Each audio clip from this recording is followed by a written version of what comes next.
അപ്പോൾ ഇന്ന് നമുക്ക് ഒരു അടിപൊളി തോരൻ തയ്യാറാക്കാം. അപ്പോൾ തോരൻ വെക്കുന്നത് ഉണ്ണിത്തണ്ടും മുതിരയും വെച്ചിട്ടാണ്. അതിന് വേണ്ടിയിട്ട് ആദ്യം തന്നെ ഉണ്ണിത്തണ്ട് ചെറിയ കഷ്ണങ്ങളാക്കിയിട്ട് ഒന്ന് അരിഞ്ഞെടുക്കണം. എന്നിട്ട് നമുക്ക് ഒരു 1/2 കപ്പ് മുതിര കുക്കറിലിട്ടിട്ട് ഒന്ന് വേവിച്ചെടുക്കണം കേട്ടോ. അപ്പോൾ മുഴുവനായിട്ട് വേവേണ്ട, ഒരു 90% വെന്താൽ മതി. എന്നിട്ട് ഇതിലോട്ട് നമ്മൾ അരിഞ്ഞ് വെച്ചിരിക്കുന്ന ഉണ്ണിത്തണ്ടും കൂടി ചേർത്ത് കൊടുക്കാം. ഉണ്ണിത്തണ്ട് ചേർക്കുമ്പോൾ പിന്നെ വെള്ളം ചേർക്കണ്ട കേട്ടോ.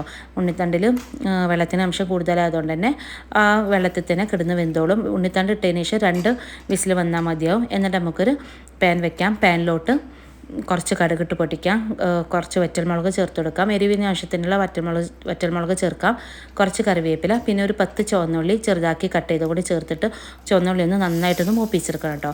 ചുവന്നുള്ളി മൂത്തതിന് ശേഷം നമ്മൾ വേവിച്ച് വെച്ചിരിക്കുന്ന ഉണ്ണിത്തണ്ടും മുതിരയും കൂടി ഇതിലോട്ട് ചേർത്തിട്ട് ബാക്കി വരുന്ന വെള്ളമൊക്കെ ഒന്ന് വറ്റിച്ചെടുത്തിട്ടുണ്ടെങ്കിൽ നമ്മൾ അടിപൊളി ഹെൽത്തി ആയിട്ടുള്ള ഉണ്ണിത്തണ്ട് മുതിര തോരൻ ഇവിടെ റെഡിയായി.